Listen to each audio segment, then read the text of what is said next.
There were some tough words on Capitol Hill today. Listen to this from Senator Rand Paul of Kentucky. Mark my words, you will raise tax rates and you'll feel good because you went after and you got those rich people because you said you were. You campaigned against rich people and you got enough envy whipped up in the country and you're going to get them. You're going to stick it to those rich people. But guess what? You may not get any more revenue. You may not get any more economic growth. But you can say, I stuck it to the rich people. And Senator Paul is joining us now from Capitol Hill. Senator, thanks very much. Tough words from you. I want to get you to explain what you meant in a moment, but let's talk about what's going to happen. Are you hearing there will be a vote tonight before midnight on the floor of the Senate? I think there's a very good chance there will be a vote tonight. I think they have come to an agreement. I think taxes will go up. Also, spending will go up. But I've always thought that really the crisis of the tax rates going up is not the real crisis in our country. The real crisis in our country is a debt crisis, and I think we missed it on that. We're not going to address the debt crisis in any meaningful way. How will you vote on the legislation, assuming there's a deal and it comes up tonight? But, you know, I've always said it's a bad idea to raise taxes on anyone, and it doesn't really matter whether they're rich, poor, or middle class. If you take more money out of the private sector and send it to government, most of what I've seen up here with the money that we receive is wasted, inappropriate, and counterproductive. So I don't think there should be more revenue coming in. I think we should actually have less revenue, but a lot less spending because we don't do it very wisely. So will you hold your nose and vote in favor of it, or will you reject it? You know, we're going to protect 99% of the people from drowning, which, you know, when you use the analogy of drowning, it makes everybody, they should understand that basically raising taxes is drowning. It's a bad idea. So we're going to save 99% of the people. We're going to make those tax rates permanent, is what I'm hearing, which is good. The only thing that kind of confuses me still that is if it's good to protect 99% of people from a policy akin to drowning, that why is it good then to go ahead and throw the 1% overboard and raise the taxes on those? Maybe because they can afford it? Well, the problem is that a lot of us work for rich people. You might sell a fancy car to a rich person, or you might build a yacht that a rich person buys. So we are interconnected with these people. So I don't think you can necessarily punish one segment of the economy and it not have repercussions on the middle class. So does that mean, Senator, I'm sorry for being obtuse, are you going to vote yes or no in favor or against the legislation, the deal? I'm a likely no, because there's a lot of new spending in it also. There's going to be tax increases, which I think are bad for the economy. There's also going to be increases in spending.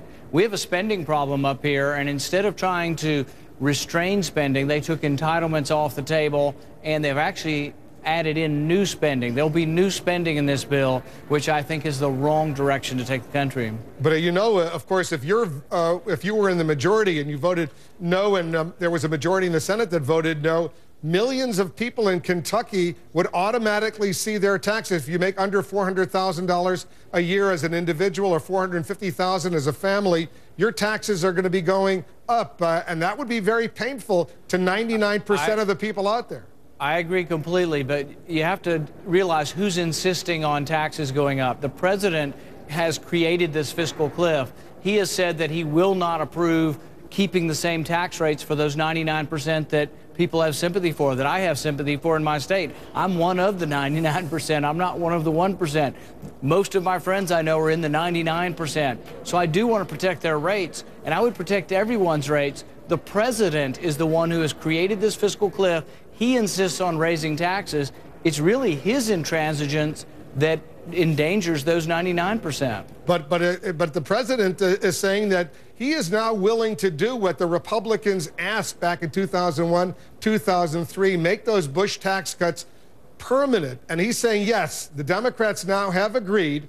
Democrats say they will be permanent. There will be no tax increases for 99% for people making under $450,000 a year. Those will be permanent taxes. You support that, but because 1% are going to have to pay a little bit more. They're going to go from 35% to 39.6% if you're making more than $450,000 a year. You're going to be willing to see all those millions of other middle-class families suffer? It's actually not that. Actually, if it were only that bill, Wolf, if it were just protecting the 99%, while I want to protect 100%, I would vote for a bill that protected 99%.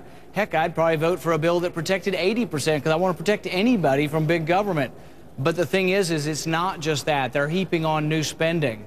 So not only are they raising taxes, maybe on a small percentage of people, but a large amount of money, but they're also going to spend more money. So it's a spending bill. It has stimulus spending in there.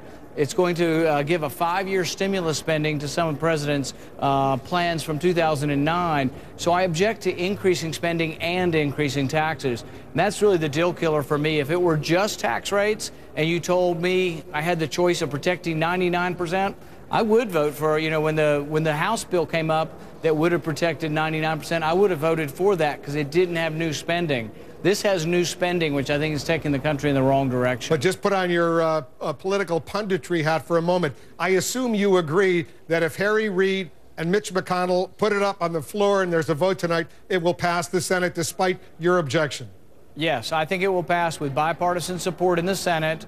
And the House is a little more unpredictable, but I think it'll end up, once Democrats sign on board in the House, it should pass as well. But it's going to require Democrats and Republicans, probably in both bodies, in order to pass. I personally just don't like it because I think we're kicking the can down the road and we aren't really addressing the real crisis in our country, which really, to tell you the truth, was not the fiscal cliff that everybody's been talking about. It's a debt crisis where we're spending over $1 trillion each year we don't have, where we now owe more per person than they do in Greece. By some measurements, we're worse off than Greece now, and this deal will do nothing to help reduce the deficit.